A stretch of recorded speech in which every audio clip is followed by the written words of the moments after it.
Jayının motor bir gününde Tüben Son'un şiremli kalpılığında Sivaş romanından üzüp durlarına girdi. Şerif abıyla geldi. Bu ülken ağayının kilüğü ötesini yaş yazışılarına şiksiz şatlandırdı. Her vakit kiyip yeri turgan kalın kısalı zor küzlüğün sötkeler, tomak kırıp olgandan soň Şerif Kamal sözüne gitti. Maqtadı. Maqtağın maqtadı. Ama Şerif abinin lekini de var idi. Bine o lekin. Lekin mine kalsa Ömer İpteş geroylarının haleti ruhiyesin dağında direnere gidip verilgen mümkün bulur idi kibir sizerdi. Bana eserde mümkünlük var. Ona Şerif abi bulay deyip üstüp koydu. Ömer İpteş, siz Yazışılar Soyuzuna alınığın ütenip garize yazdınız mı? Yok Ali Şerif abi dedim. Menimçe, mındı eserini yazgan avtorunun Soyuz kişiliğini bulurga hakkı var. Bulay bulgaç, ümitliyindir. Ümitli. Men bu sözlerini Şerif abinin mina zor edebiyatga kirilgan fatihasi deb anladım. Ana şulay esga ola o'zining kuzgi oshi yillarda eserinde Ömer Bashirov. Hem bulay deyip üstü. Bu kişiler talantlı avtorlarının yana eserlerine şın köngülden kuana bileler idi. Matbuatta olarga keng yol aşalar. Mındı bähäsler koyşakta yartı tünge kadar sözüler. Tınıp kalgan kazan uramlara uylap, men yaş kınalarına uyly kaytaydım.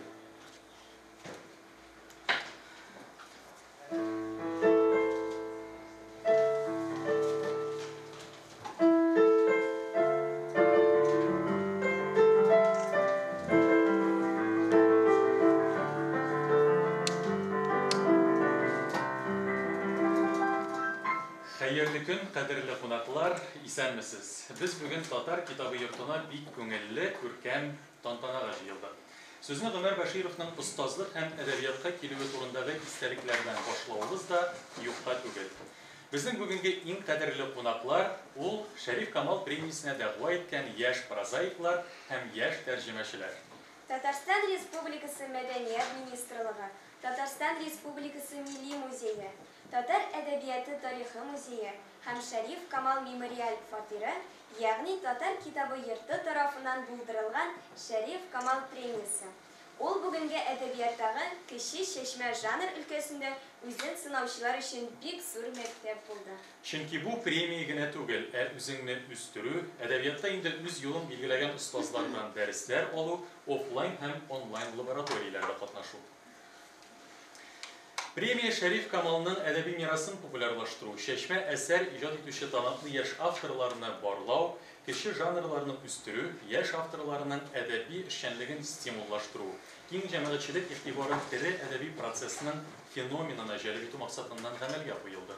Şulay uyuşturuşlar Tatar edebiyatın başka dillerge tercüme etu hem tanıtı, özümüzde tercümeçiler terbiyelewini turmuşga aşırını da maksat etip koydu.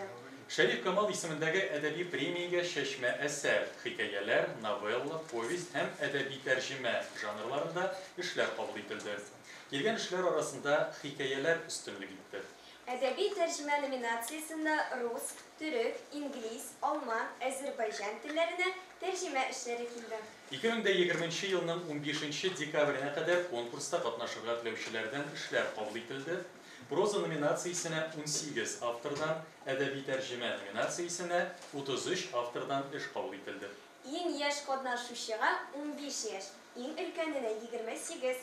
Katnaşuşular arasında mektep okuşuları, studentlar, jurnalist, tabip, okutuşu, dil bilgiçleri de var. Geografik yoktan Tataristan'ın Arşa, Müslim, Kaybış, Elmet, Oktanış, Soba, Şollu, Buva hem Kukmara rayonlarından işler kabul edildi. Menimçe idil, ekspertlar komisyasına bir de jengil bulmagandır. Jayda üzlerin tınlap öteyik. Kilişim, sizden karşınızda Tatarstan Respublikası Halk Yazıcısı Şerif Kamal ismindeki Edebi Premiyanın Ekspertlar Komisyası Reisi Orunbasarı Rezil İsmail Ulu Valiyevni çağırırız.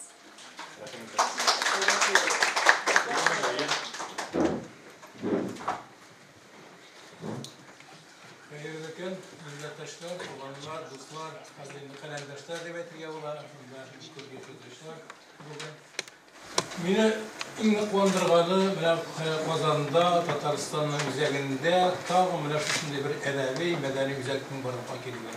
Zindanın açılışında da bulduk, ondan sonra bir şehirde başarılı da bulduk. Emmeleki menä munday edebi konkursu uyuşturup, şuşunday zor şara ötýär, elimiňçe birinçi mertebe. Bizim endi premiýalarymyz, konkurslarymyz şahty köp idi. Ana Ýazgyçylar birliginde uyuştura, medeniyet ministrliginde uyuştura, teatrlarda uyuştura, başga ijad birliklerde uyuştura. Emmeleki näme şuşunday Yamağına dünyaga kelgen kitap yurtundan şunday konkursu uyuşturup, o ikilete mühim, ikilete kadirli. Niçin ikilete diýip aýtar, mende bunu aýta başladylar. Çünki birinçiden bu eline kalem alıp özün ijatda sınap gary başlagan ýaş ijatçylar üçin bek mühim. Bizning edebiyatımızın kileşegi için bek mühim. Çünkü biz bugün onlarga bek zor ümitler baglaýbız. İkincisi indi әлегә bayağı Şerif Kamal'ın icatını iskat şuru halka jitkiriw, popülerleştiriw ýagына karaganda bek de mühim. Ne kızganyç soňky ýyllarda biz şapty gına häterimizni saýga aýta başladyk. Biz endi özümiziň birneçe edepni alabys da, Tokaýny alabys, Sagyn Taktaşyny alabys, Jan Ibrahimni, Tagyn Musa Jalilni hem başgalarny, emma lekin bizning edebimiz şu hatly boy, hem gaýrdan azrak gına çitke tergen şekilde bolabys. Bu ýakdan karaganda Şerif Kamalga ýetibar ýetmedi. Edebiyatın propaganda ýagyndan. Emma lekin menä bu ýurtnyň barlykka kelýändi, menä bu boşlukny bilmişe tolaýyn tutaraşak diýip bilýän. Men hekaýelerin barysynda okup çykdym. 18-inde rahatlanıp okup çykdym, süýünüp okup çykdym. Meni iň ňok süýündirgeni onda şyn bizimiň edebi tatar tili boluwy. Belgilende kimçilikleri var, köp derejede al kimçiliksiz bolmaýyndy. Amillikke umtuw bolar. Emma lekin Menä şuşa ýaşdagy 15 ýaşdan başlap 28 ýaşga hatly bizning ýaşlarymyzyň şyn tatar tilinde, tämli tatar tilinde ijat etdirleri üçin belgili bizning üçin bir gowanaç. Indi aýtganymça bizde Tokaý premiýasylar bar, Jalil premiýasylar, Dirrawy premiýasylar, başga premiýalar bar. Olar hemmesine bitde kerek. Emma olar indi ülgürgen, jitlikken ediplerimizge beýa berýär. Ansa bek kerek. Emma lekin beýa berip galabys da, olar indi ülgürgenler menä bu ýaşlarybyzni aýakka bastyrışyn, ülgürtirişin biz nerseler işleýbisin. Bu meňem ikilete möhim etkençe, indi bir taklitler diýen sözüni aýtdym.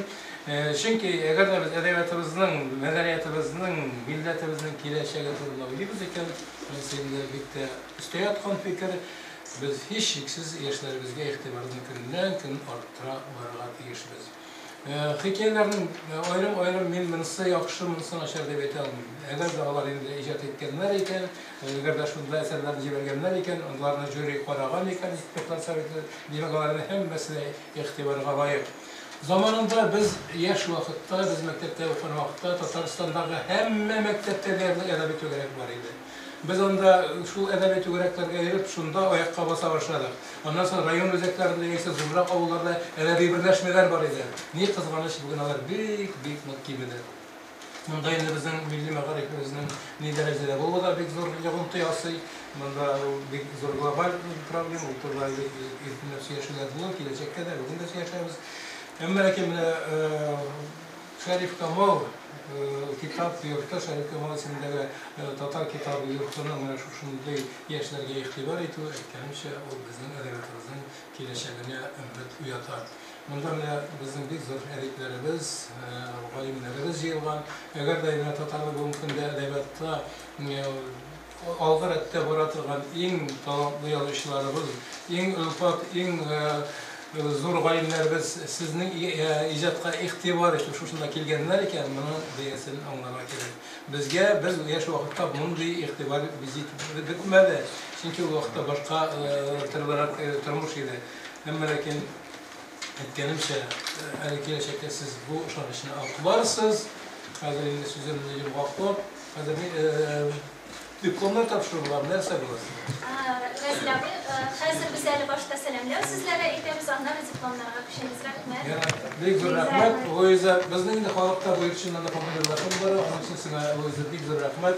Halykda hatda şunu sözleri Şerif Kamal ismindägi bu ýüze ýansy bar ýurtlar.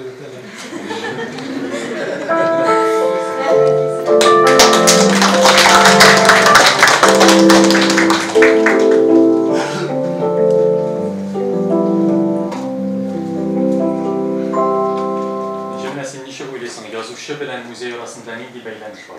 Минемчә, Идел турыдан туры. Музейда акыллы, белемле кешеләр эшли. Бу татар әдәбияты тарихы музее булгач, ул язучылар өчен үз иелә киң урын. Алай булгач, әйдәгез Татарстан Республикасы Милли музей генераль директоры вазифасын башкаручы Алиса Львовна Вяткинаға сүз бирик. Безгә ул бу хакта тулырак бәян итәр. Алиса Львовна, вам слово.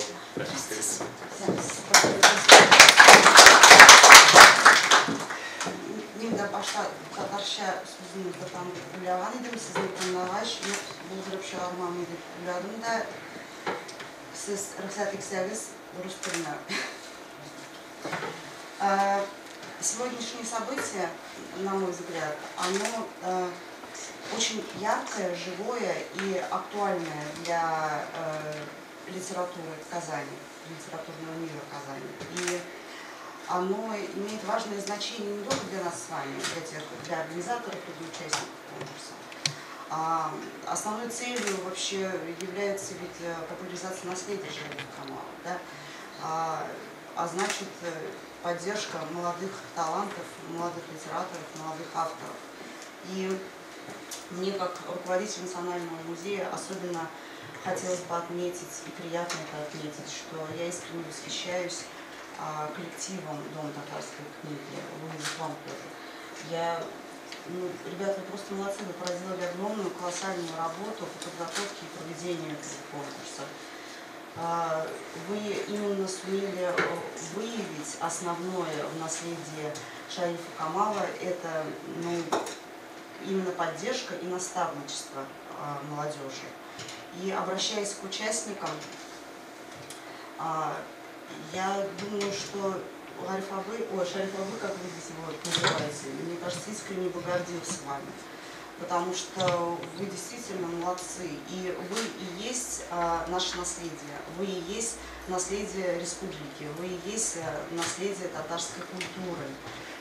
Пишите, дерзайте, мечтайте, творите, ставьте цели, идите к этим целям, побеждайте. Мы всегда вас поддержим. Спасибо вам большое и искренние слова поздравлений победителям. Спасибо.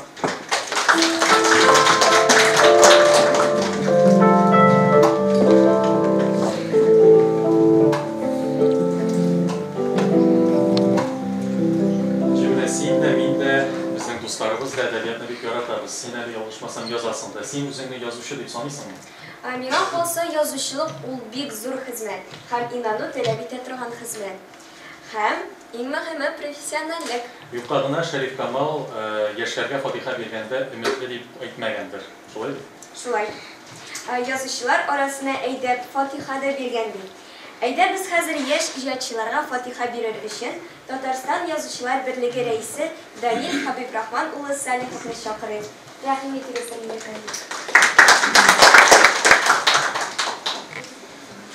Hayırlı gün, həmmənizə də sələmətlik dileyim, avurmağız. Mənə mında indi şuşu beygidə qatnaşıb, bugün bizlərinin tənlərindən qaynar qan ağzıb, şatlanıb, siyinib oturuşlar var. Həmlə biz şuşu alğırətdə oturğanlar, sizdən də nığıraq şatlanabız, həm üzünü bəxtlə tanıyız. Niçin deyəndə mənə sizin qarşınızda Şərif abi. Qoşandır o da mənə şuşumda tribunadan çıxıb, yaşlar alında çıxış yasağı. Bugün ol yox. Əmmə lakin anı xatırlövşilər var. Nə bizim Razil abimiz otura, bütənlər otura.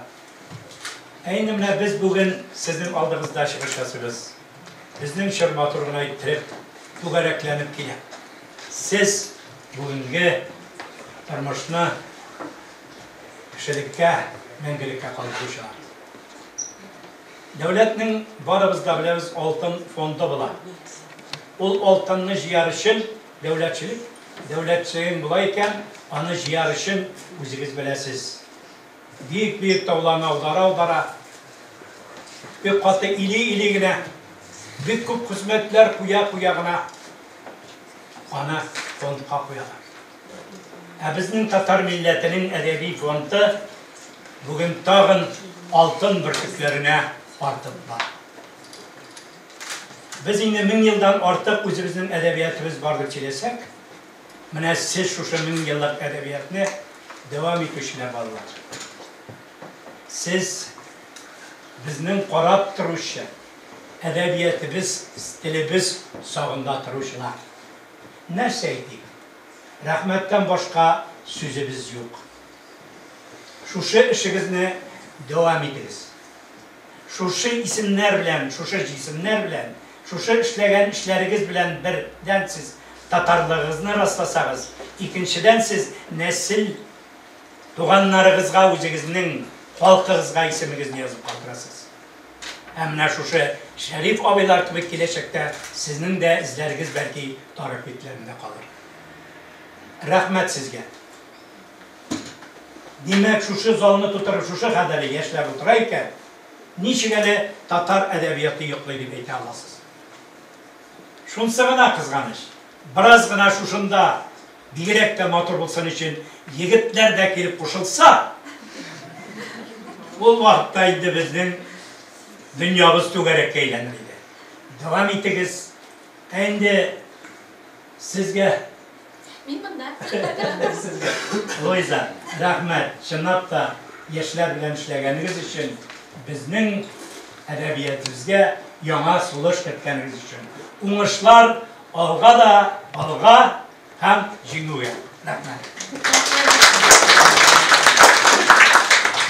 Şerif abinin ismini мәңгіләштіру һәм яшь ижадчыларына алар сызып калдырган юлга дәшү, үзебезнең милли классик мирасының никадәр кызыклы һәм бай булуын күрсәтү. Бу минем хыялым иде ди ул. Сезнең кем турында барганын шунда ук аңладым иде. Шәриф Камал премиясын булдыру идеясы белән музей ачылган көннәрдән үк янып йөргән кешегә сүз бирәсебез килә. Татар әдәбияты тарихы музее һәм Шәриф Камал мемориаль фатиры директоры Луиза Янсуар.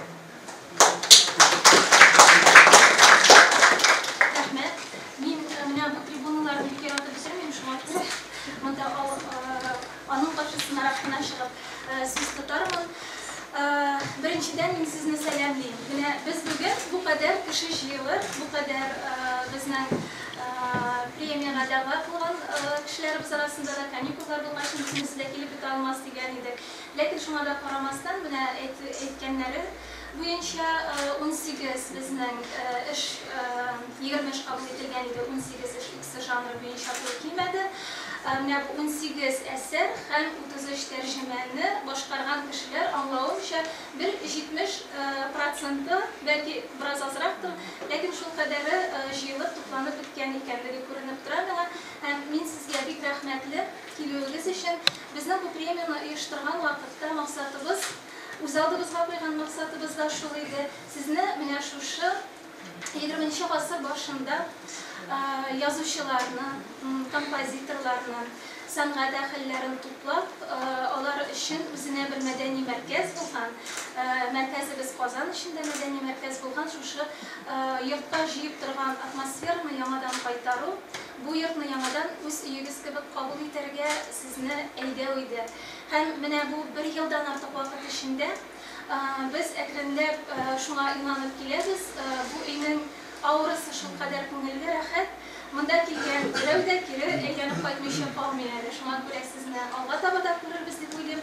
Һәм инде без сезгә дөресен генә әйткән вакытта яшьләр кармак та салдык. Киләчәк өчен кармак салдык. Менә шу йортта сезнең белән алга таба яңаша заманча һәм шул вакытта edebiyatımızın, bulgan mirasımızın, Şerif abilarının ruhunu devam ete turgan yana proyektlar işlerimiz, yana nindi de bulsa ideyalar tuturabız. Hem şu şehir kısalarında gına kalmış, hem Ali Silvovna etip gitti, Milli Muzey kısalarında da yazıcılar birliği, hem galimler bilen de birleşim, redaksiyalar, nəşriyyətlər bilen birgə də kengirək meydanğa шығарға deyip ümitlenip durabız sizinle bilen.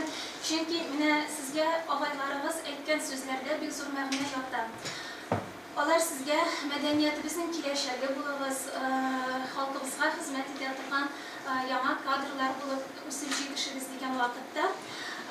O sizge belki tuyulardır bir pafoslu sözler bulup, yaşlarınızda bir kiyim kulaşlı sözler bulup.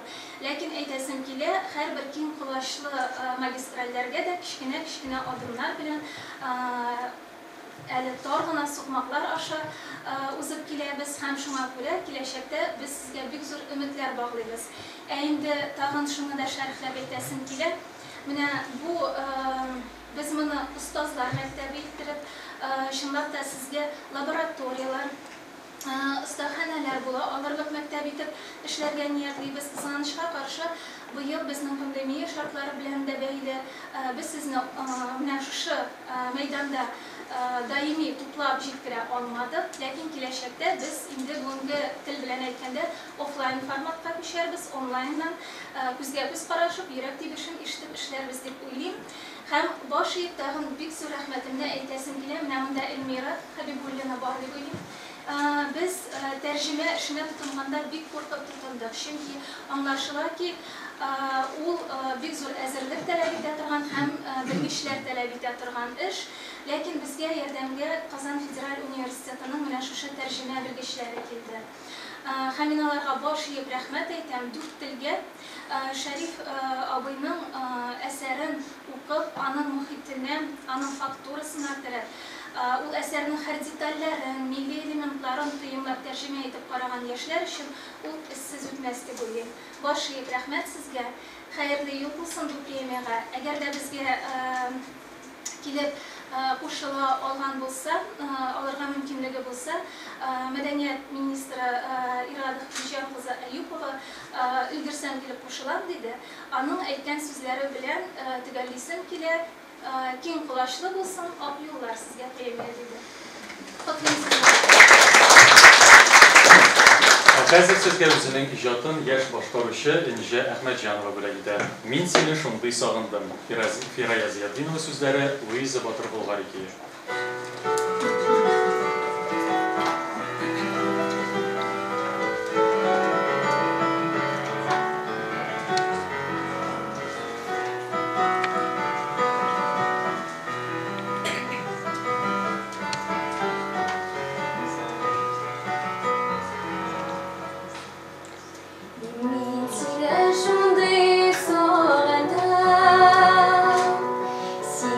Semi can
programımızın en köngülli hem en cevaplı ülüşüne köşeriz. Nәл шулай. Бүләкләр тапшырылган. Катнашучылар өчен иң дулкынландыргыч низеләр килеп. Аңа кадәр бераз гына шәрифләп үтик. Шәриф Камал премиясын оештыручылар үз аларына максат куйган иде. Яшь иҗатчыларның әсәрләрен җыеп алып сайлау гына түгел, Әйткәнебезчә, аларга остазлар мәктәбен оештыруда. һәм тагын бер юнәлеш. Аларның киң җәмәгатьчелеккә таныту, яшь авторның имиджын булдыру. Бу җәһәттән язучылар белән таныштыра торган портфолиолар эшләнде. Аларның әсәрләре буенча роликлар төшерелде. Роликларда яшь авторларның әсәрләрен Габдулла Кариев исемендәге Татар дәүләт яшь тамашачы театры актерлары Булат Гатауллин, Алсу Шакирова, Рамил Вафин һәм Алсу Фәйзрахманов укый. Гыйнвар дәвамында бу видеоязмалар Татар китабы йорты аккаунтларында киң җәмәгатьчелеккә тәкъдим ителеп китте. Әсәрләр турында фикер алыштылар, бәхәсләштеләр. Иң мөһиме, әсәрләр эленгән постлар астында дәвамын беләсе килә, укыйсы килә дигән шәрих комментарийлар калдырып бардылар. Хәзер без сезнең белән шул роликларның берсен карап узабыз. Игътибар экранга.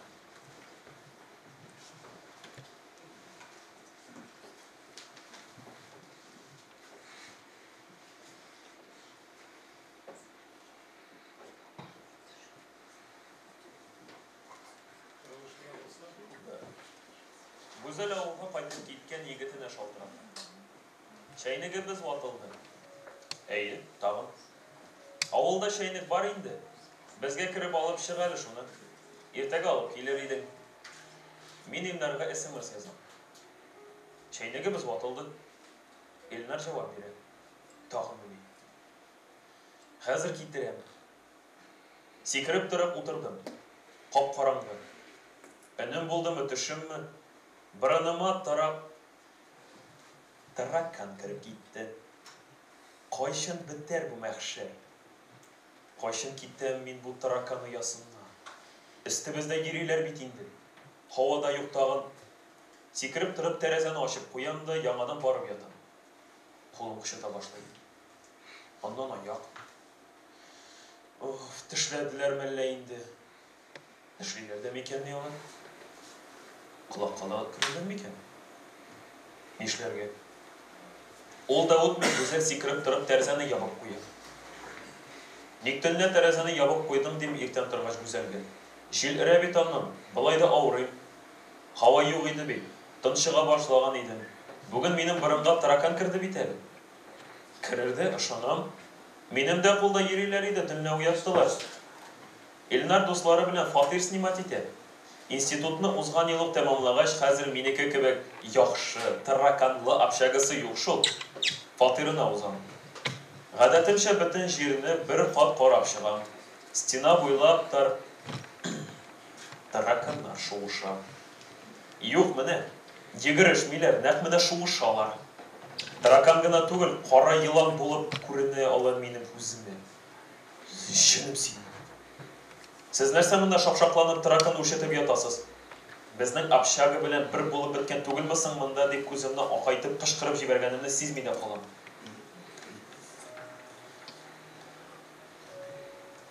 Лекцияларның берсендә утырганда минем башыма сызгырып бер уй килеп керде. Кичектерергә ярамый иде. Мөгаллимнең нәкъ каршында утыруыма карамастан, кесәмнән телефонымны тартып чыгардым да SMS язарга керештем. Кара Лилнар, o tarakanlar şenlikle oturup uçmadılar mıken? 5 sekund utmi yazdı.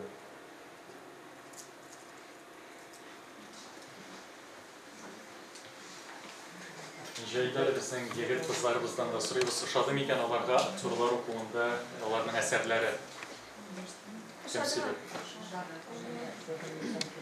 Күзәтеп бардыгызмы башка авторларның әсәрләре? Үзегезнекен генә түгел, башка авторларның, коллегаларыгызны да. Нинди фикерләр туды? Ялалар безнең катнашучылар. Uzun sözün kıskası idi. Edebiyatga kirişi һәм тәрҗемә белән шөгыльләнүче яшь кешеләрнең исемнәрен яңгыратыр вакыт җитте. Яшь прозаиклар Имамова Айзирә, Хажиева Ойлия, Ахмеджанов Фирзе, Абдрахманова Ойзиля, Абдрахманова Лейсен, Виктахирова Илюзе, Хабибуллина Алина, Сабитова Зиля, Салихова Ландыш, Мулина Дилера, Касымова Алсу, Хасимова Илюзе, Фахретдинова Диана, Хасаинова Гулюсе, Хабибрахманова Юлдус, Хаева Алсине, Билалова Алина, Мемадиева Гульнас, Яш тәрҗемәчеләр, Миңнуллина Эльвира, Ахмаджанова Полина, Әхмәдиева Рәзилә, Мирзаев Юлай, Габиева Алия, Хайретдинова Гульнас, Миясәрова Илүзә, Инжаев Фаган, Гыйлемшина Алсу, Шейхлисламова Ойгель, Сәгирова Алсу, Димухаметова Лилия, Хәмәтҗанова Регина, Шарипова Зайнеп, Вәлиева Азалия, Баталова Ойсылу, Садриев Фәни, Ахмадшина Ильина, Галиева Гөлнас, Шевелиева Олия, Якупов Азат,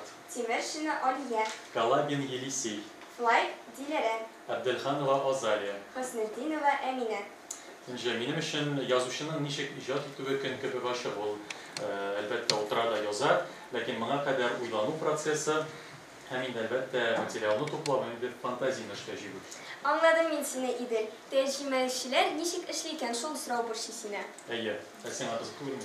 Кызык. Әйдә фаразлар кылганчы без ничек эшләгәннәре турыдан-туры тәрҗемә буенча экспертлардан сорыйк. Килешәм. Филология фәннәре кандидаты Казан Федераль университетының Халыкара мөнәсәбәтләр институты, Халыкара мөнәсәбәтләр һәм шәрекне өйрәнү югары мәктәбе деканы Эльмира Хәбибуллинага сүз бирәбез.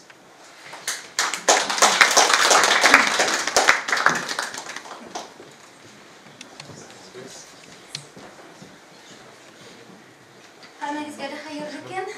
Бик дулкынландыргыч, менә арка рәтләрдә утырсам да, алдан килгән дулкынлану хисләре шул хәтле сиздерә, әле алда рәтләрдә ул хәтле сиздермәсә дә, хәтта тавышлар калтырый башлады. Беренчедән бик зур рәхмәт менә шушы эшкә безне ышандырып чакыруыгыз өчен, Луза ханым, сезгә. Мин инде бүген Казан Федераль университетының Халыкара мөнәсәбәтләр институтының барлык менә бу экспертлар исеменнән дә чыгыш ясавым белән бик горурланам һәм икенчедән моның җаваплылыгын да хис итәм. Безнең өчен бик җаваплы һәм бик авыр эш булды дисәм дә ялган сөйләмәм, чөнки ул әсәрне язу, иҗат итү бер әйбер, менә язылган, иҗат ителгән әйберне башка мәдәният вәкилләренә илештерә алырлык, аларның дулкыннарын, аларның җаннарын дулкынландыра алырлык итеп тәрҗемә итү ул зур сәләт һәм әйтүгечә профессионаллык таләп итә торган эш. Һәм инде безгә тикшерүчеләргә бердән бик кызыклы булды. Хәтта мин үзем төрек теленә тәрҗемә ителгән әсәрләрне укыган вакытта, мин ничек әйтер идем икән? Мин ничек тәрҗемә итер идем икән? Менә монда бит миннән дә кызыклырак итеп уйлап чыгарганнар дигән фикерләр барыбызда да туды.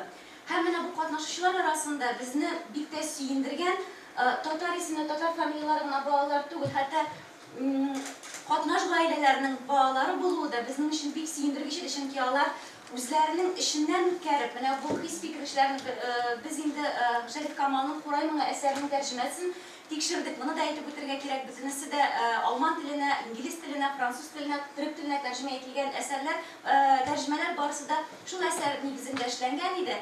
Һәм безнең өчен ул зур җаваплылык таләп иткән эштә дә бик зур горурлану хисе уянды. Безнең яшьләребез өчен. Алар бит татар әдәбиятын үстерү генә түгел, татар әдәбиятын башка мәдәният вәкилләренә ирештерә алырлык. Һәм ирештерә алып кына түгел, башка вәкилләргә, башка мәдәният вәкилләренең җаннарына үтеп керә алырлык телдә тәрҗемәләре белән чыннан да зур эш эшләделәр һәм аларга уңышлар телисем килә. Аларга иҗатында, чөнки бу чыннан да зур иҗат эше һәм профессионаллык сәләт таләп итә торган зур иҗат эше. Аларга бары тик уңышлар телисем килә. Һәм шуны да әйтеп үтәсем килә. Луза ханым, монда катнашучылар барыгызга да беренчедән зур рәхмәт, икенчедән еллар үтү белән менә бу премия кабатлана торсын дигән нияттә калам. Һәм бәлки бүген менә җиңү яулаган кешеләр, бары тик җиңү яулаган, номинацияны алган кеше генә җиңүче түгел. Бу конкурста катнашкан һәрбер кеше үзен җиңүче итеп хис итә ала, чөнки бу чыннан да зур җиңү сезнең өчен. Еллар үтеп, кабат-кабат бу премияны оештырган вакытта әйләнеп кайтып, менә 10 ел элек, 15 ел элек мин беренчесендә катнашкан идем, җиңгән идем дигән сүзләр дә яңгырасын иде менә шушы бинада. Барыгызга да уңышлар телим, чыннан да исәнлек, саулык телим. Эшегезне ташламагыз, дәвам итегез. Һәм бик матур итеп дәвам итегез. Рәхмәт. Мәхәббәт җиңел бирелми дигән дияргә ярата торган шагыйрь сүзләрен кабатлап, Тәрҗемә җиңел бирелми дияргә генә кала. Хәзер 2020 елгы Шәриф Камал премиясенең әдәби тәрҗемә номинациясендә эшләре игътибарга лаек дип табылган Хәмәтҗанова Регина, Хәйретдинова Гөлназ һәм Габиева Алинаны бирегә чакырабыз. Шулай ук Гыйлемшина Алсу, Сәгыйрова Алсу, Батталова Айсулу һәм Гыйбадиева Ралина да бирегә чакырылалар. Рәхмәт итегез. Аларга бүләкләрне безнең партнерлар Моң театр мәйданчыгы тәкъдим итә. Татар китабы йортының истәлекле бүләкләре һәм сертификат тапшырыла.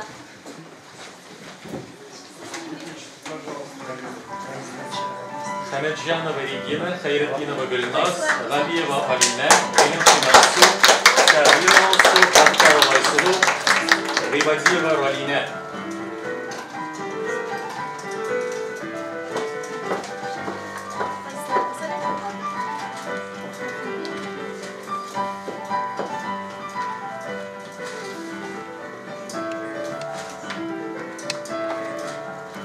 İstedikçe foto.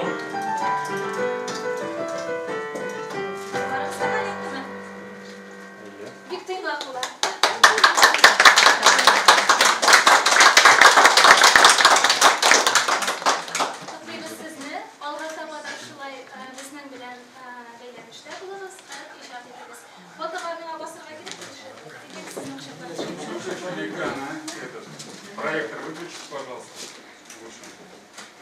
Девочки, сюда, сюда, внимание, сюда.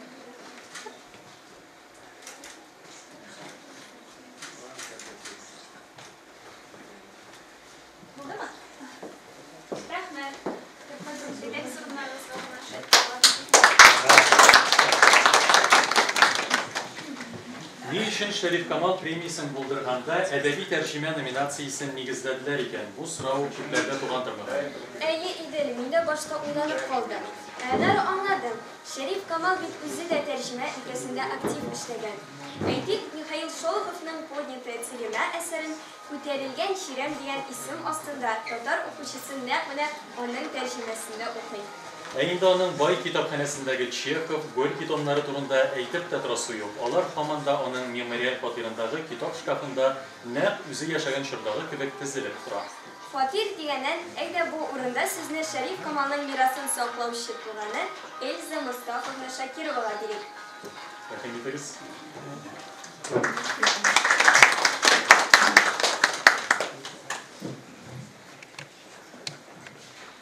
Да, ишітім дивку, матур, сап, татар тілінде, тәржімені, инчкеттерге сөзлер татар тілінде. Мен татар тілі білен әзмәзірек, шunun için бұзарға аны үмітікмін. И sizden үтініч şurada var, orası тілінде айтсам bulam.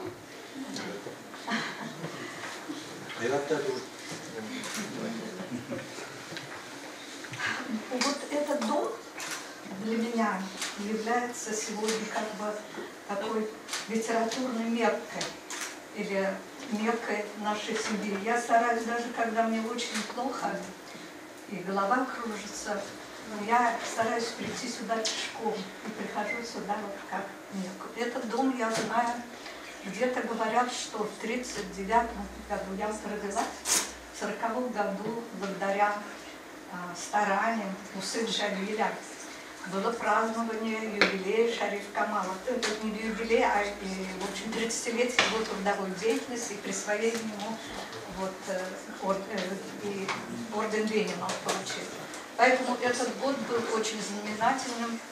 В 1940 году, когда мне исполнился год, у Шәриф Камала появилась первая внучка.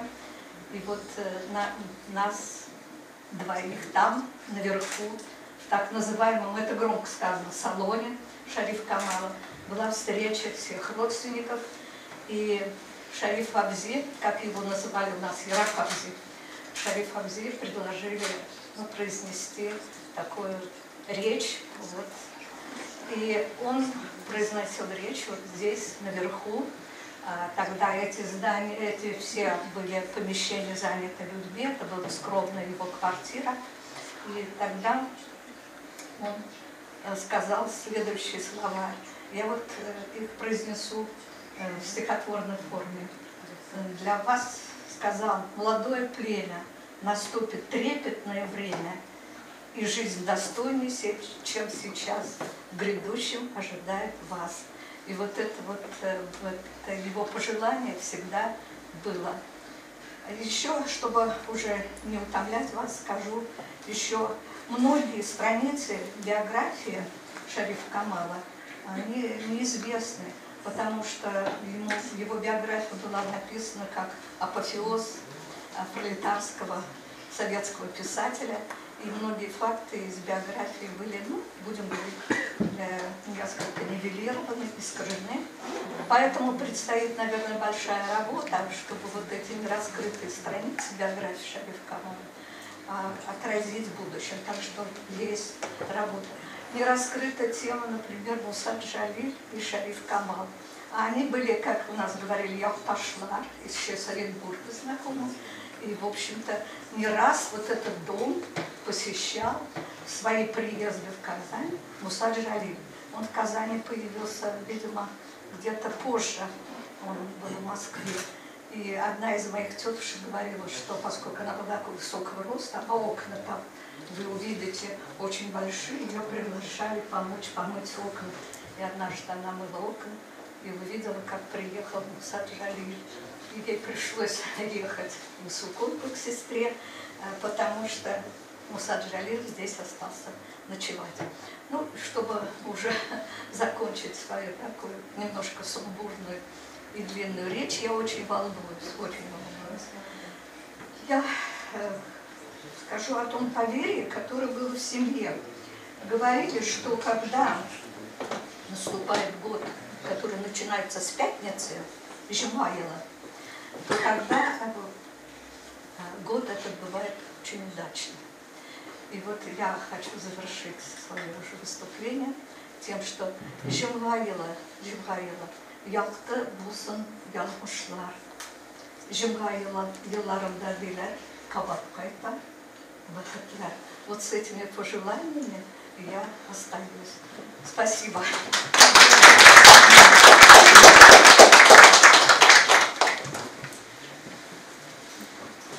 Рузаевка станциясында танышларым Байбиковлар бар иде. Сәяхәтемдә юл уңае белән туктап, берәр көн кунак булырга уйладым. Шәриф Камаллар авылы кешеләр Рузаевкага терәлеп кенә тора икән. Мин булардан Шәриф Камалны беләсезме дип сорадым. Нигә белмәскә диде алар. Без кунакка барышып, килешеп йөрибез. Әле кичә генә ул энесе Габдулла белән бездә кунакта булды. Ул хәзер дә авылдамыни? Әйе. Шуны белеп алгач, мин шатлыгымнан нишләргә белмәдем. Шәриф Камалны эзләп киттем. Эзләп тапкач, хәзер ул өйдә юк. Тиздән кайтыр диделәр. Җомга көн иде. Бер төркем ир-атның урап буйлап килүен күреп алдым. Миңа якынлаша төшкәч, алар арасыннан аерылып, кара тужурка белән чалбар өстеннән сары чапан, башына тар карпылы, каракүл бүрек кигән, сөйкемле, ак чырайлы, сакал-мыексыз берәү минем алдыма килеп басты да, төсмерләп карап торды.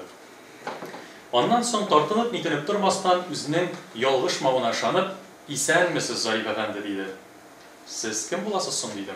"Мине кайдан беләсез?" "Мин Шәриф Камал булам", диде ул, күрешү өчен кулын сузып. "Сезне сорашып белүемә, бәян итүләренә карап таныдым. Кичә уртак танышларыбыз Байбиковлар ул шушы көннәрдә килергә тиеш дигәннәр иде. Шунлыктан бу башка кеше булмастыр", дидем. Икәүләп аларның өйләренә киттек. "Әнә, минем бабай әтинең әтисе кайтып килә. Аның белән таныштырыйм әле сине. Бик кунакчыл карт, матбугат, әдәбиятны да яратып укый. Карт безнең янга килеп җиткәч, Шәриф Камал: "Менә бабай, кадерле кунак", диде. "Казаннан килгән Зариф Бәшири дигән шагыйрь, әдип. Бәлки, шигырьләрен укып та хәтерләп торгансыңдыр." Карт ике кулымны да куллары арасына алып кысты. "Беләм, балам, бик беләм", диде. "Кадерле мусафир икәнсең. Мусафир кунакны өйгә алып кер", дип Шәриф Камалга ишарәләде.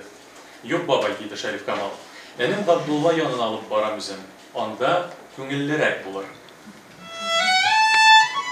Энесе Габдулла авылдан бер чакрым ераклыкта Уйсу үзән җирдә 3-4 бия бәйләп сөтләреннән кымыз ачта икән.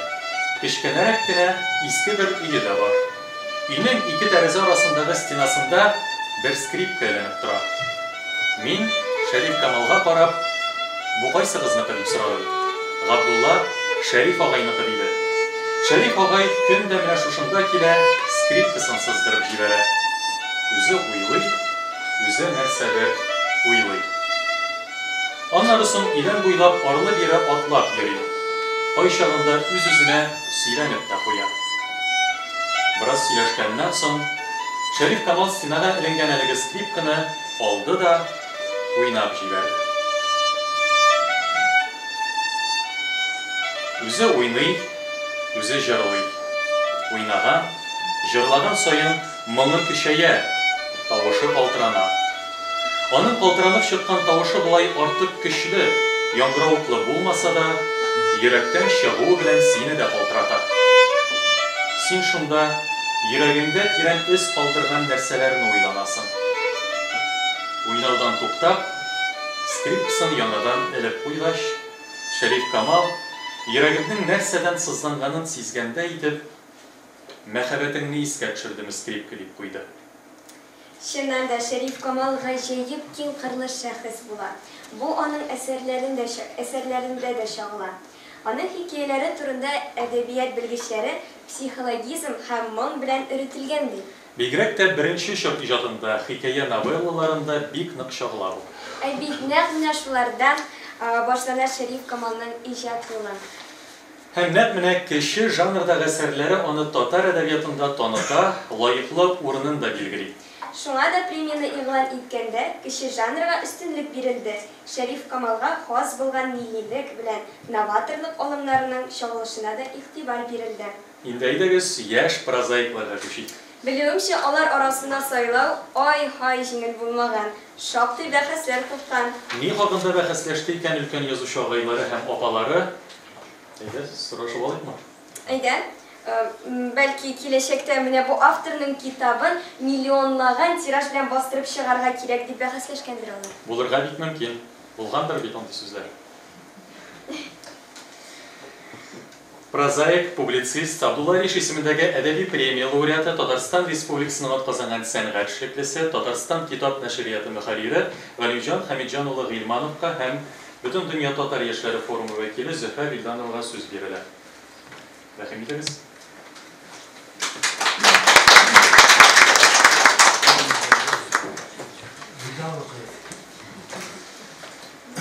Җәмәгать бик матур чара. Бу чарада бөтенесе маш килгән. Шулкадәр маш килгән, чөнки Шәриф Камал китап музее яшьләр татар әдәбиятының киләчәге. Менә шулкадәр менә шу бер ноктага килеп оешты бу энергетика дип әйтелгәндә, бүгенге әдәбиятның тормышы, язмышы шулкадәр рәхәт, шундый матур мизгел. Күрәсең, бүген татар мәдәниятының үзәк чарасы шундадыр инде. Шәриф Камал чынлап та җәмәгать татар прозасының, татар хикәясенең новатор башлангычы. Чынлап та менә ул беренче хикәя, классик хикәяләр, беренче новеллалар нәкъ менә шул Шәриф абыйдан. Мин үзем прозаик буларак нәкъ менә ул минем беренче китабым. Һәм Әлемдә Исхакый яшәгән Ибраһимов, ләкин Шәриф Камал менә аның шушы классик новеллалары мине үземне язучы итеп әйтәм. Бу бер. Һәм бүгенге менә яшьләрнең иҗатында шушы ноталарны, шушы мотивларны тоясың. Бу Шәриф Камалның иҗатында бик гади, анда менә ул тормыш тәҗрибәсе һәм хыял. Аның ортасында моң тора әлбәттә, ләкин шушы тәҗрибә һәм хыял. Ул новелларның төп материалы инде булар барсында бүгенге яшьләребезнең иҗатында да нәкъ шушы әйбер. Кичкенә генә тормышларында да әле күпме генә тормыш этаплары үткәннәрдә үзләренең тормыш тәҗрибәләрен, күргәннәрен, ишеткәннәрен бирергә тырышалар. Шул вакытта хыялларын, кичкенә күңелләрендәге зур хыялларын да бирергә тырышалар. Төш ашаганда әйтик, башка фантазия алымнары, поэтиканың башка алымнарын кулланып, биректә төш мине кызыксындыра, чөнки ярты хикәя төшкә корылган. Чөнки алар шулай үзләренең хыялларын уйнаталар. Алар үзләренең dünyalar, yoma dünyalarını aşılar. Tüş poetika sarışar. Hem şunun eli, şu mumlu bir nindidir bir suretli şaraları talıp mumlu bir yazmıştılar var. Mene şuna göre bizim bahs buldu biraz elbette şu yaş yazışlarımızın literatüründe. Nekne şu iki bir durum boyunca. Turmuş tecrübesi yağın işit. Hayvanlar şu şeye kameruk basması. Hıyal. Hıyal mı şeyler? Turmuş karşılarına, hıyal yazmışlar turmuşlarına. Lakin dermine ne bileyim ben hıyal yarar elbette yakışır gibi. Köpler omuna şu şey bizim icatı bile gelenlerinde üzümün tradisiyaları bilen hıyal ve icat bir kişiyle verildiğinde bu konkurslar arasında hıyal icat bu demek şun icat degen söz. Hıyal bu icat bitimi. İcat kantuluş hem icadı mayaklar nedir? Hem turmuş tecrübesi andilarda buldu hem bir kişilik hikayeler buldu. Ne şu torakan bitindi. Yazıp koyan başta o. Benim turmuş tecrübesine alından değil. Benim görgenlerimden değil. Etik ne ol korasak ne etik nesil başı, etik kilmi kalgan tufliler, köpek mi? Ne var da bir turmuş, onlar özellik görgenlerimiz var bağlar. Hem şu kadar indi ezerlikli kalemli yazılar, şandıra, eser şandıra atıyış. Hatta hıyali eser de şandıra atıyış, ekiyet de şandıra atıyış. Neşman köle şandıra, Türk kişi, bugün gençlerin Türk kişileri şunda, şandıra yazılanları. Elbette onda yani dilde, stil kuyuda bir gerektiğinde var, üzerine stillerin budur atıyış, poçeliklerin budur atıyış. Onda elimizde bir hilaflıklar var, lakin onların eserleri durmuş hem hıyali hem şandıra. Şuna göre bizim bahsler akış ettiğinde bir bolmalı da. Bahslaşa başlayan idik, motor edip şu iş tüp düşünceye gelip jingüşlerden bilgilendik. Jingüşler degenden elbette varsa da jingüşün de bunda diyorlar. Varsa da jingüşlersin. Çünkü bu final diye ettik bunu. Final. Kilmi kalganlar, yazmı kalganlar iken, onlar indi bizim ikinci işi var. Onlar yazla başlap, hil alganlar. Hem de siz yazıp, şu eserleri gidince verip, final dışına çıktığınız eğitimde. Hem intiharın bir kişilerine diyelim, köpçülüküne konkursantlarını bir başka konkurslar aşabilen, şu Glagolitsa, İdilim Akşarları, başka konkurslar aşağı. Hem bir 5-6 bağla, hatta kubrektir de. Şu konkurslarda daimi katlaşıp gelirler. Seret konkurslarında. Hem indi şuşalar arasında maturguna bir kişkinegine bir neyişa, bir icadi goyla edebiyatı indi. Onlar bir için bilirler, aralaşalar. Demek bir boğulmuş uyuşup gelir. Bugün biz şu boğulunun prezentasyasını bitiririz. Tatar prozaiklarının yaş boğulunu. Şu an kadar kutlayayım, konuşlar.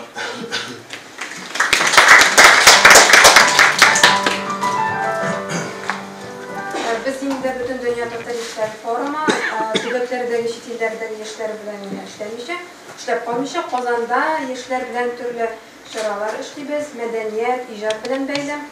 Hem Tatar kitabı yurtu da bizden tüp partnerimiz bulup duran. Şuna etkisiyle, mesela Oşuk Üniversitet proyekti bizden. Biz anda işledik Tatar kitabı yurtu bilen edebi laboratoriya degan kurs. Onlar bana sizden için deyip oylam, çünkü anda yaş yazuşular, umuman proza yazarga tilevchilar, keyinde yoza boshlovchilar uchun qiziqli informatsiyalar o'rnashgan. U kurs hali bugungina saytga chiqdi. univer.tatar degan saytda edebiy laboratoriya deb atalgan. Umuman biz kitob yurti bilan olg'a tomonda turli choralar ishlarga tilaymiz. Ham Luizaga Bigzor rahmat xati topshirasi kelar.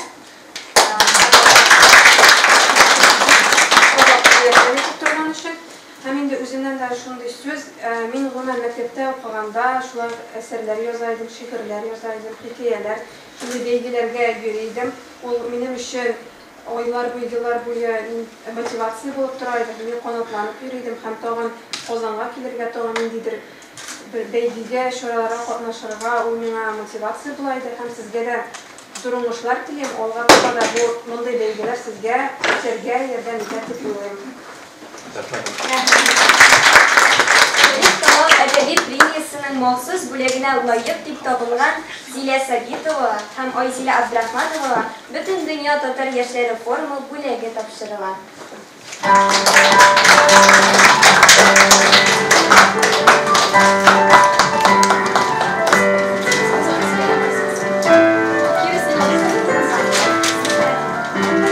Zilə Sədikova və Ayzilə Abdraxmanova.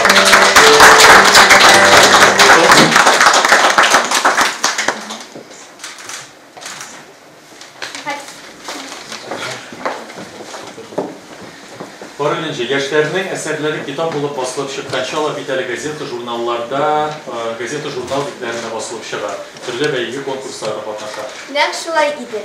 Моны үзенә күрә каләм чарлау дип әйтергә дә буладыр. Хәзер конкурсантларны котлар өчен сезнең каршыгызга прозаик, публицист, тәрҗемәче Муса Җәлил исемендәге республика премиясе лауреаты, Казан утлары журналының баш мөхәррире Рөстәм Госман улы Галиуллинны һәм язучы Марат Кабиров интернет платформасын төзүче Марат Кабировны бирегә чакырабыз.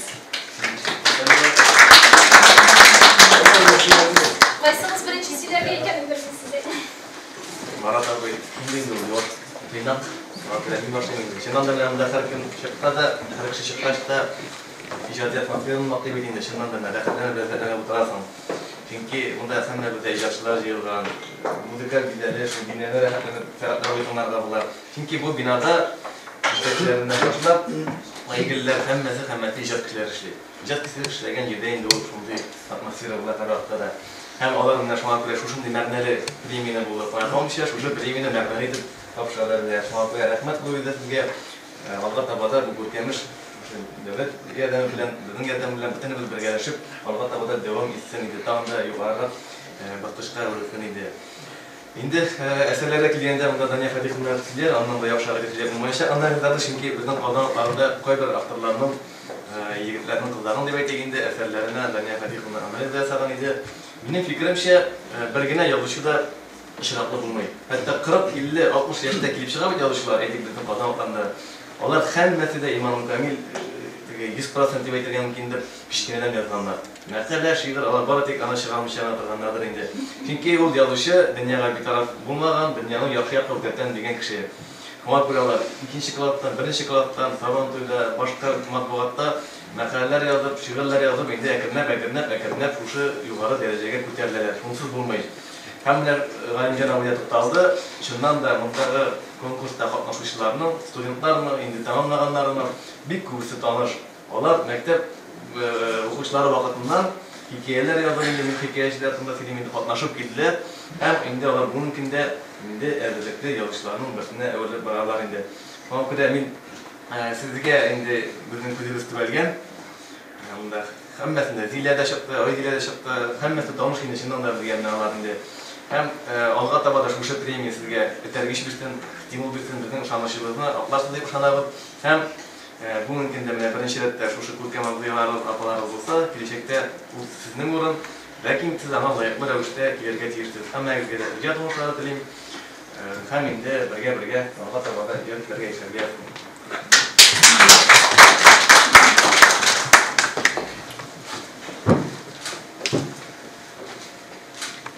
Яш, менә яшьләребезгә иң беренче шуны әйтеп куясым килә. Һәр өлкәдә дә беренче булырга тырышыгыз. Чөнки озаккарак калсаң, соңгарак калсаң бик авырга төшә. Менә мин дә аптырап торам, алдарак беренче булган кешеләр, алдарак сөйләгән кешеләр бүтән сүзләрне әйтеп бетерделәр. Шәриф Камал турында сөйләделәр. Премия барышы турында һәр сезгә нәрсә әйтергә микән диләр. Без Марат абый оригинал әйтәм дип калдырдык. Аптырап шуңа күрә беренче булыгыз, беренче булсаң рәхәт. Аттагылар нәрсә эшләгән күрмисең. Һәм инде мин сезнең әсәрләргә тотынганда, мин иң беренче гафу да әйтмәймен. Сезнең әсәрләргә тотынганда мин инде теләмәс кенә, бу бала чагаларның әсәрләрен укып нәрсә вакыт үткәргән дигән исәп белән яшькән бик каты ялгышкан булып чыктым. Чөнки әсәрләр чынлап та бик әйбәт, өлгергән, җитлеккән, kişilerinin eserleri kebek. Çünkü yine yazışı isimini ko'tarib yürgenler arasında da o derecede yaza almay turganlar var. Şuna göre sizin barınızga da rahmet diyelim. Çünkü siz edebiyat bite, edebiyatın problemleri çok büyüteler bittiler. Koyda karamaşılayıp edebiyatın problemisi var, yazıcılar seyirleşemiyor, yazıcılar yazmıyor, okurluk eseri yok degenlere fikirler yankılayıp. Ne şöyle var şimdi, ben üzümünü aklayalım, sizge şöyle tutumum var. Sizde okuş fikrim özgerdi. Yani bir talantlı yazılan eserler, bir usta yazılan kuplerimizin indidir. Uzun kamilleştiriyor bilen şugullanganlar ko'rinib. Elbette kimchilikler, jisizlikler var. Bularga tegish çünkü bizni Xudoy tabi yaratgan dedi. Bu bizni de Xudoy yaratib da biz kamil bo'lmaganda. Biz ishlagan aybilar, biz to'yirgan aybilar ular endi. Şuna kamil eserler yozarga kerakmi? Yozarga tirishirga kerakmi? Lakin ne şablonlardan, kalıplardan kurtulurga kerektir. Bunday endi şablonlar bir katı kup okuysan ışanıp okuysan da o tuş bulup çıra. Kimdir avariyaga felak bular. Yaşliginde bir yaratgan kişilerden bolaları tam birbirine aşık bular. Ne bu evirler, bular şablon bular. Sizge hatta milyon yıllar kabatlangan evirler, bulardan kişi yolukkan bu, mıskıl etken bu. Şuna göre okuşunu mıskıl etmegen. Hem de lakin bu kimçilikler var, bu kimçiliklerden kurtulurga gerek. Kalganlar yerinde. İcatınızın devam ettiniz, edebiyatga kelүү joylu, rahat, edebiyatga kelgende bütün üstünde ko'tarib olalar. Kilge şimdi barsa da çıkarıp berge kırışa. Şuna göre edebiyatga bütün kişiler kilerler. Edebiyatga kelүү joylu, edebiyatda kaluu ağır. Men sizden edebiyatda kaluu ağır dedim.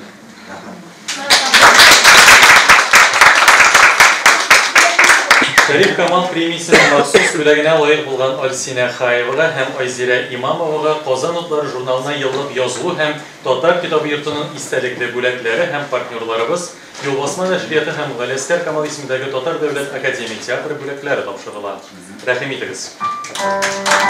Альсина Хаева һәм Айзира Имамова. Молодец.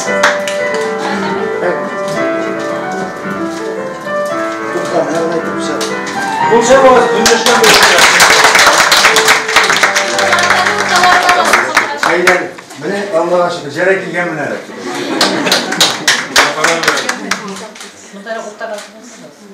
Eyle.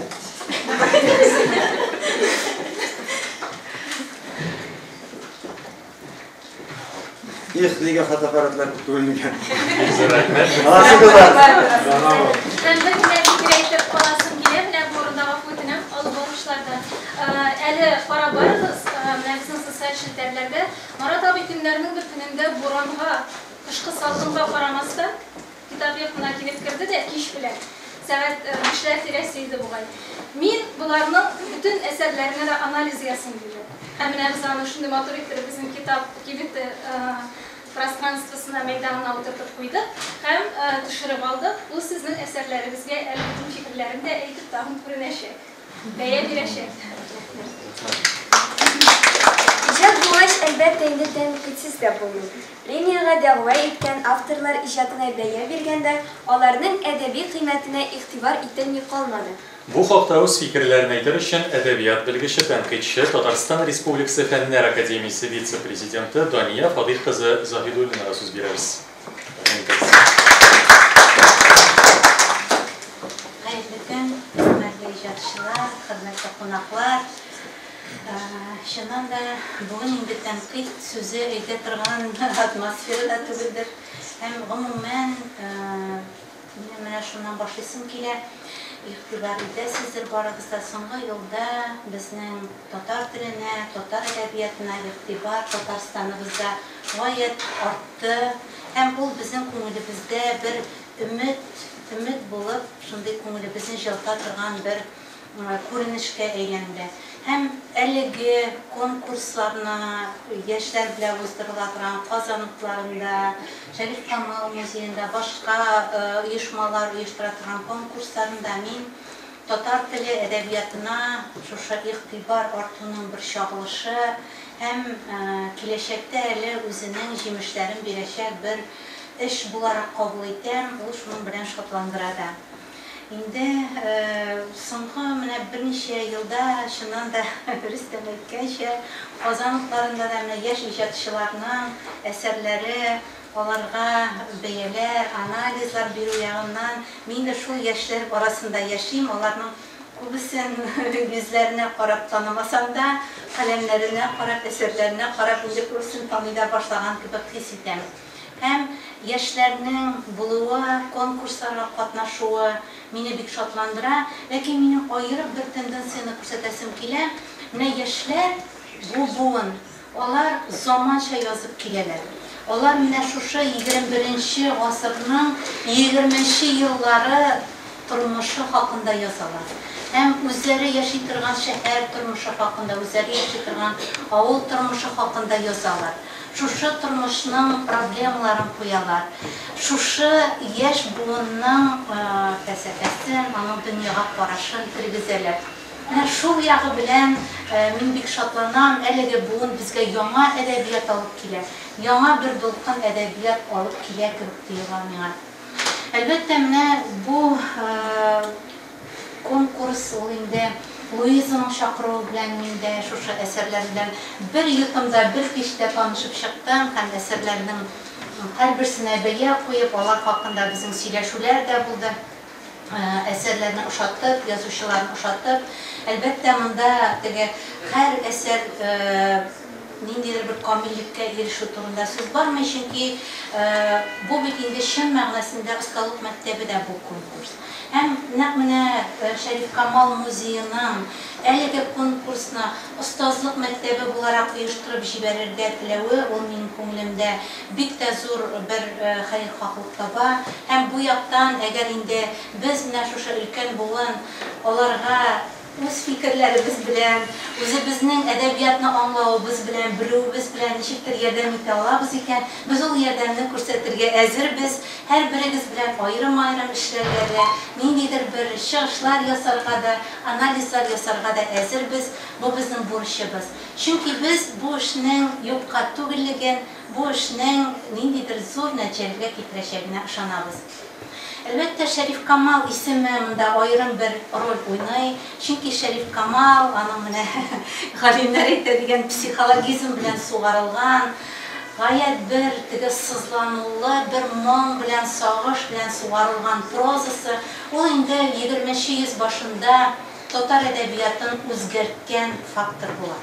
Шәриф Камал ул татар әдәбиятын үзгәртүче, аны Европаның иң танылган язучылары дәрәҗәсендәге әсәрләр бирә алырлык әдәбият итеп күрсәткән язучыларның берсе. Һәм менә бу конкурсны башлаганда без Луиза белән сөйләшеп калдык.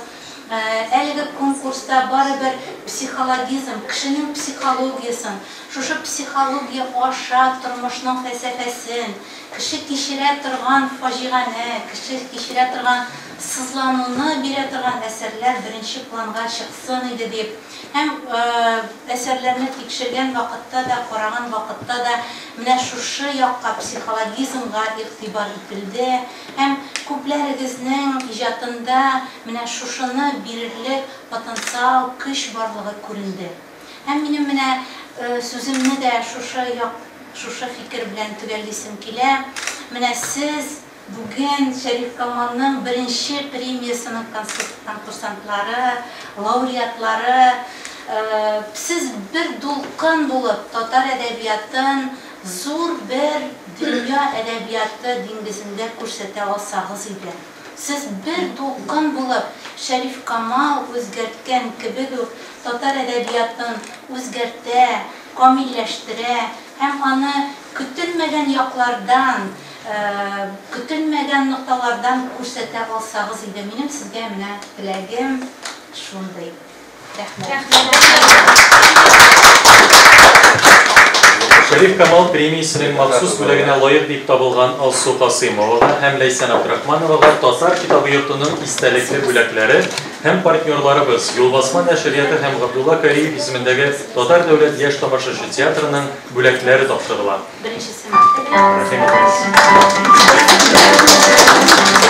Алсу Касыймова һәм Ләйсән Абдрахманова.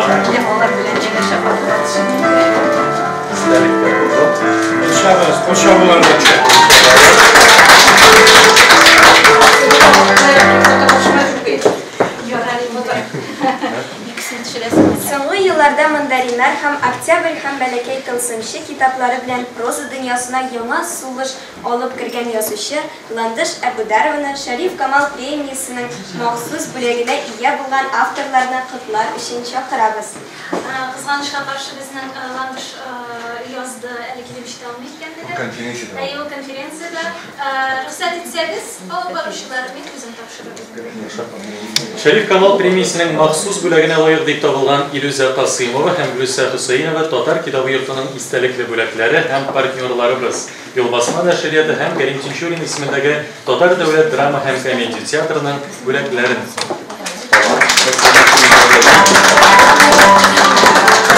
Илүзә Касыймова һәм Гөлсә Хөсәйнова. Алкышлар булмый.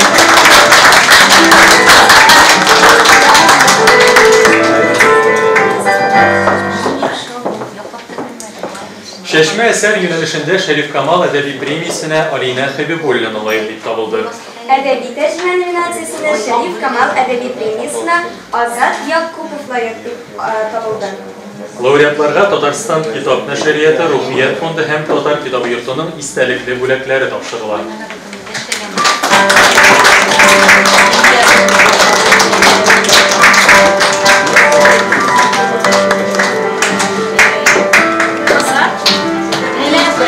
Bu bizning tecrübede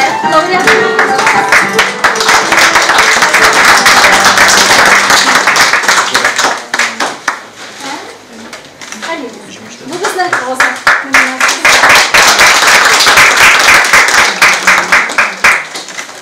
Proza һәм тәрҗемә номинациясе. Һәм менә әйтеп үтәсем килә. Фотоларга төшеп алдык, инде баштаннан әйтеп үтәсез. Истәлек булсын. Мында карагыз әле, пожалуйста. Алина Хәбибуллина һәм Азат Якупов.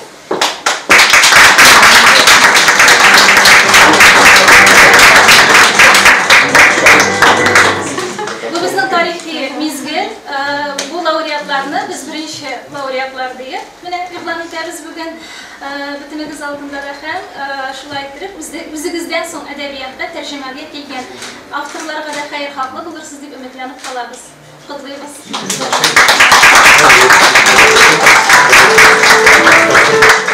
Hozir sizni Tatar kitobi yurti direktori Luiza Yansorga Men beramiz. sizni bermayman degan ta'sir qilayim sizda.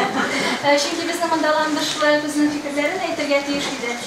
Biz munda boribizda ekspertlar bilan bir fikrda bo'ldik desakda yolg'ishmamiz. Tag'in mana shuni tayinlab aytasim kelar. Biz Bigrakda proza nominatsiyasida saylagan vaqtda bek zo'r bahslar bo'ldi, bek zo'r o'zaro bizning kelishuvga, keluv yo'llarini izlab bo'ldi.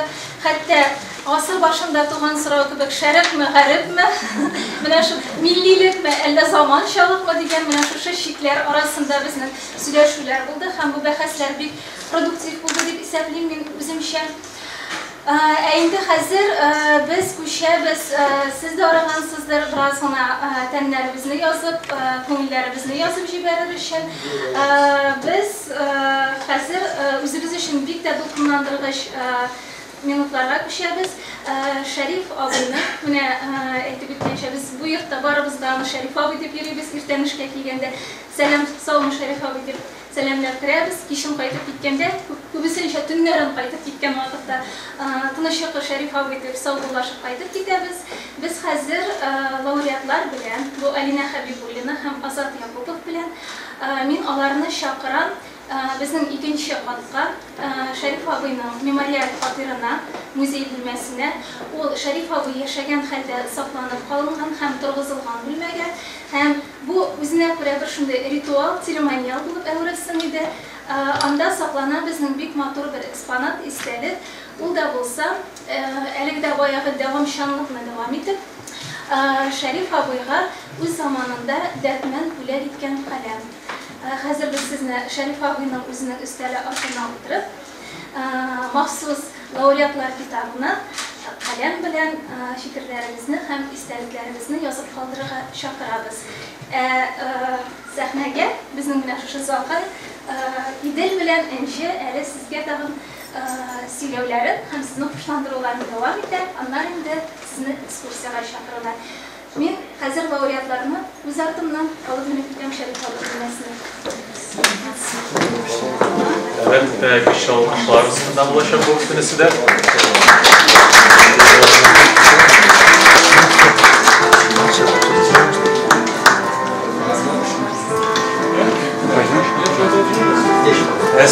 Sizge özünün icatın İnce Ahmet Canı'na göre gide şirar sınırına karşı alırlar. Zamir Gari Gül'ün sözleri Valili Ahmet Cumhur. Rahim edilmez.